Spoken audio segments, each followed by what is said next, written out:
नमस्कार दोस्तों, एजुकेशन 790 से मैं सुरेश यादव। दोस्तों, आज हम देखेंगे सामान्य हिंदी में वर्णों के बारे में। सामान्य हिंदी में वर्ण के बारे में देखेंगे। यहाँ से भी एग्जाम में प्रश्न काफ़ी बनता है। तो दोस्तों, हम स्टार्ट करते हैं कि हिंदी में मूलतः कितने वर्ण हैं। हिंदी में मूलतः कितने वर्ण हैं, ये वेरी इंपॉर्टेंट। तो इसमें देखिए A52, B50, C40, D46।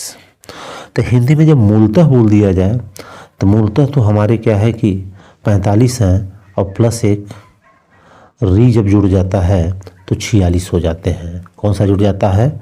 री। तो इसलिए इसका ऐसा राइट आंसर हो जाएगा 46।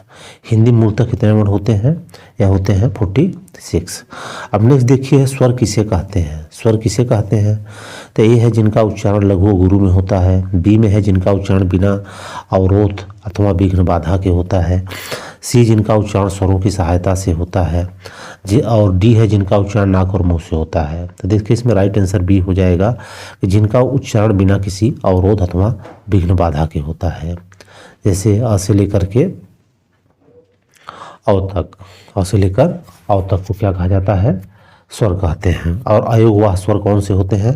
अंग, अह। तो इसलिए इसका राइट आंसर क्या हो जाएगा? बी हो जाएगा, जिनका उच्चारण बिना अवरोध अथवा विघ्न बाधा के होता है। अब देखिए नेक्स्ट आंसर है, नेक्स्ट क्वेश्चन है तीसरा हमारा, हिंदी में व्यंजन वर्णों की संख्या कितनी है? हिंदी में व्यंजन वर्णों की संख्या कितनी है?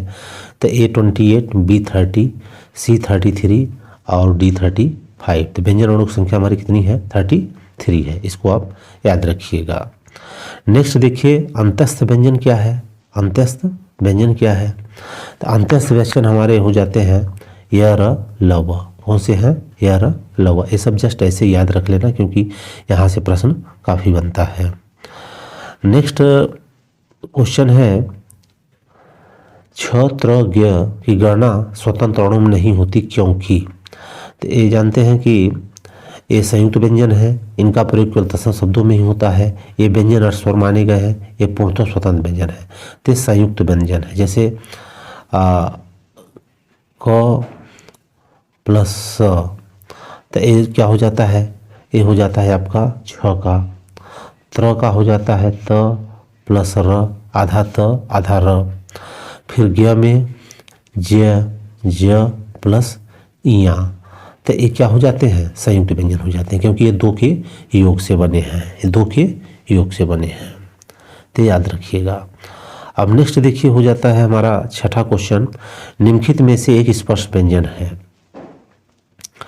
स्पर्श व्यंजन है तो इसमें क्या स होगा, छ होगा, ल होगा, ह होगा। तो इसमें से क्या होगा? छ होगा। छ क्या है? यह स्पर्श व्यंजन है। यह क्या है? स्पर्श व्यंजन है। बोलते समय हमारे जिसमें टच हो ओंठ, तो उसे क्या बोला जाता है? तो स्पर्श व्यंजन कहा जाता है। स्पर्श व्यंजन में हमने देखा है कि क्या क्या आते हैं। तो स्पर्श व्यंजन का जो डिफिनीशन होती है, जिन व्यंजनों के उच्चारण में जिह्वा का कोई न कोई भाग मुख के किसी न किसी भाग से स्पर्श करता है। ये याद रखना है हमें कि जिह्वा का कोई भाग मुख के किसी न किसी भाग से स्पर्श करता है, उन्हें हम स्पर्श व्यंजन कहते हैं। तो क से लेकर म तक, क से लेकर के म तक जो होता है यह स्पर्श व्यंजन में आते हैं। किसमें आते हैं? स्पर्श व्यंजन में आते हैं। तो ये ध्यान रखिएगा कि बोलते समय जिह्वा का जब कोई भाग मुख्य किसी भाग को स्पर्श करता है तो इसको स्पर्श व्यंजन कहते हैं। और क से लेकर म तक क्या होते हैं? हमारे स्पर्श व्यंजन होते हैं। इतना हमें ध्यान रखना है। अब देखिए नेक्स्ट हमारा है क्वेश्चन सातवां, इनमें से किसकी वर्तनी शुद्ध है? किसकी वर्तनी शुद्ध? तो देखिए यहाँ लिखा है अंतरसाक्ष्य, यहाँ लिखा है अंतरसाक्ष्य, ये लिखा है अंतःसाक्ष्य और ये है अंतरसाक्ष्य। तो इसमें से क्या सही हो जाएगा? अंतःसाक्ष्य सही हो जाएगा। इसको ध्यान रखिएगा। नेक्स्ट हमारा आ जाता है आठवां क्वेश्चन, शुद्ध वर्तनी पहचानिए। क्या पहचानिए? शुद्ध वर्तनी। तो देखिए आनुषांगिक ये नहीं होगा, अनुषंगिक ये नहीं होगा, ये अनुषांगिक ये नहीं होगा। इसका राइट आंसर हो जाएगा आनुषंगिक। याद रखिएगा आनुषंगिक। इनको क्या है कि 2 से 3 बार लिख लीजिएगा, अगर लिख लेंगे तो याद हो जाएगा आनुषंगिक, क्योंकि इनको लिखना जरूरी होता है। अब दोस्तों देखिए नेक्स्ट क्वेश्चन हमारा 9वां है, प्रसन्नता में कौन सी ध्वनि है? तो इसमें संयुक्त ध्वनि है, संपिक्त ध्वनि है, युग्मक ध्वनि है, या इनमें से कोई नहीं है, या इनमें से कोई नहीं है। तो देखिए इसमें क्या हो जाएगा, युग्मक ध्वनि, क्योंकि सेम वर्ण का जैसे न आ गया 2 बार तब इसे युग्मक बोल दिया जाता है। क्या बोल दिया जाता है? लेकिन जैसे कि त आधा म है तब यह किस में हो जाएगा, संपिक्त में हो जाएगा। किस में हो जाएगा, संपिक्त में हो जाएगा। तो ये याद रखिएगा कि युग्मक में सेम वर्ण आना चाहिए, जैसे आधा न फिर पूरा न, आधा त फिर पूरा त, तो इसको क्या बोला जाता है, युग्मक ध्वनि। ये चीज याद रखिएगा, ये चीज क्या रखना है, याद रखना है। अब देखिए 10वां में क्या है, उच्चारण के समय जीभ की स्थिति के अनुसार स्वरों के कितने भेद हैं? तो यह देखिए 3 भेद माने गए हैं। क्या माने गए हैं, उच्चारण जैसे स्वरों के 3 भेद माने गए हैं। तो ये हमें ध्यान रखना है कि इसमें 2 नहीं है। तो अब इसमें देखिए उच्चारण में कितने माने गए हैं, 3 माने गए हैं। तो 3 माने गए हैं तो इसमें कौन कौन होंगे? अब देखिए 3 में क्या हो जाएगा आपका, पहला हो जाएगा अग्र स्वर जो आगे भाग से, फिर मध्य स्वर, फिर पश्च स्वर। अग्र स्वर, मध्य स्वर और पश्च स्वर, ये 3 पे ध्यान देना। यहाँ से भी प्रश्न कई बार बन जाता है। तो जिह्वा के हिसाब से अग्र स्वर, मध्य स्वर और पश्च स्वर। तो इसमें देखिए एक आप सब याद रखिएगा मध्य स्वर। मध्य स्वर में क्या हो जाता है, आ आता है। और इसके बाद पश्च स्वर में याद रख लीजिएगा आऊ ओ, आऊ ओ आओ, ठीक है, आऊ ओ आओ।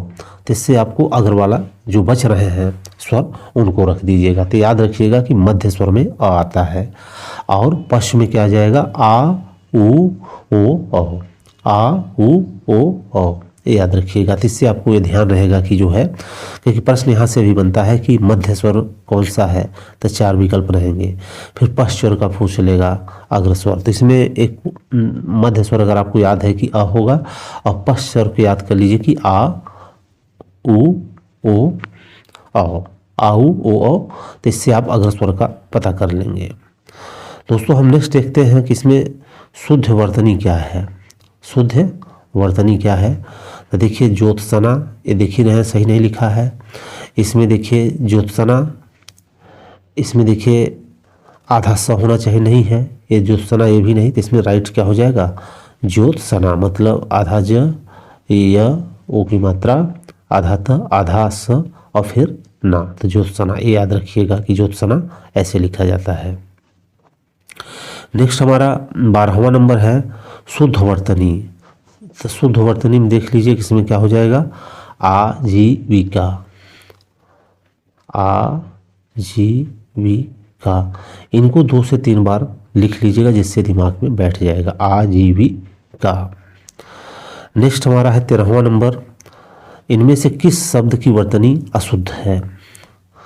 तो देखिए मनोयोग, मनोहर, मनोरथ, ये तो आपकी शुद्ध है, लेकिन मनोकामना नहीं, मनः कामना हो जाएगा। क्या हो जाएगा, मनः कामना लिखा जाता है इसको, मनः कामना।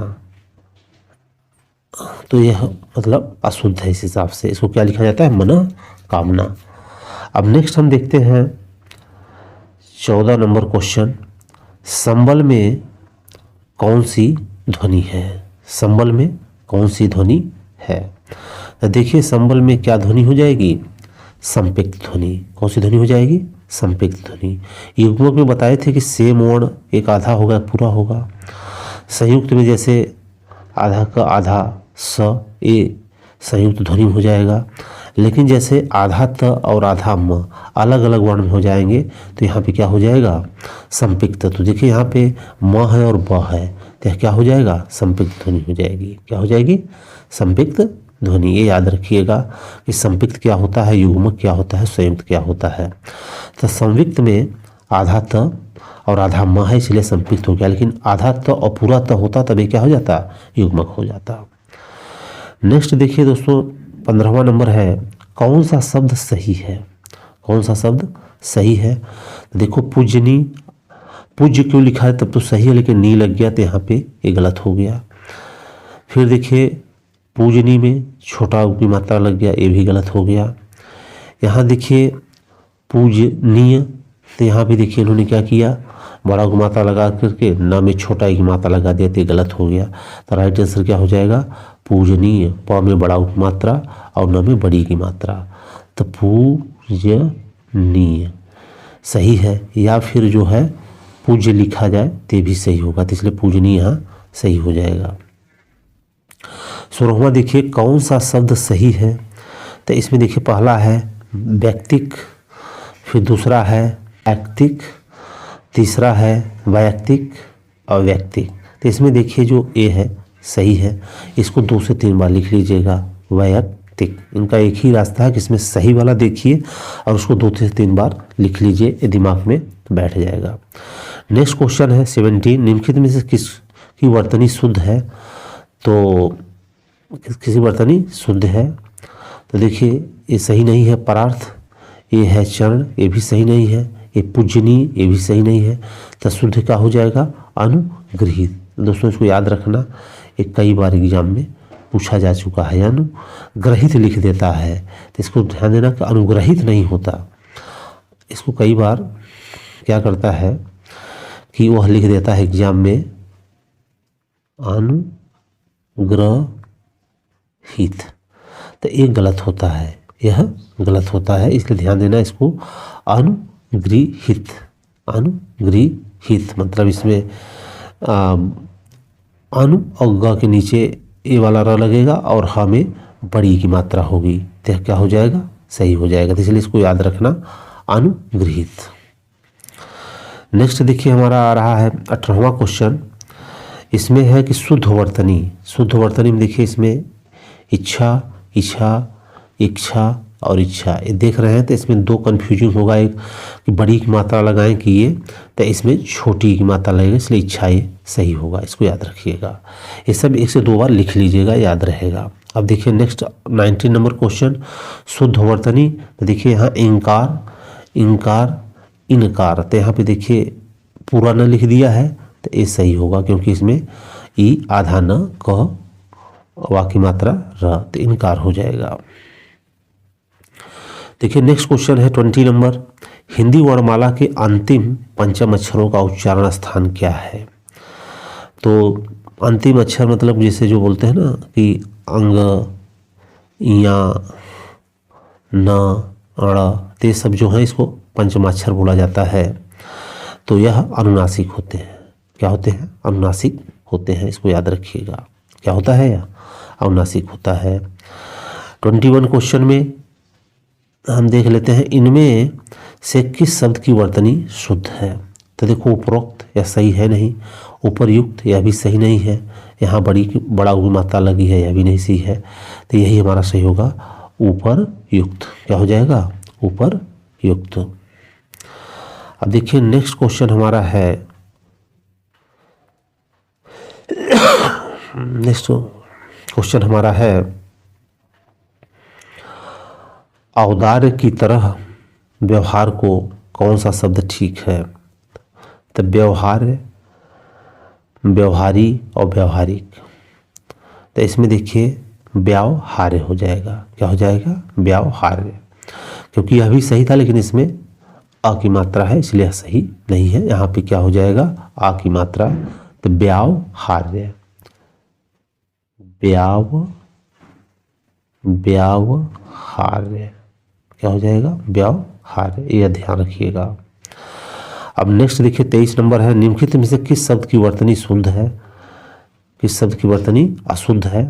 तो अनंग, परिहास और ये हास्य, ये तो सही है लेकिन व्यंग गलत है। व्यंग के क्या हो जाएगा, व्यंग्य, मतलब आधा ग और यह हो जाएगा यहाँ, तब हो जाएगा व्यंग, आधा ग और यह, याद रखिएगा, तो सही हो जाएगा अशुद्ध में। अब देखिए इनमें से शुद्ध वर्तनी, तो इसमें देखिए ध्यान कई बार पूछा जा चुका है। तो इसमें देखिए उ रहेगा, फिर आधा ज फिर व, तो उज्ज्वल, ये सही हो जाएगा। इसको 2 से 3 बार डायरेक्ट देख लीजिएगा, ये सही रहेगा।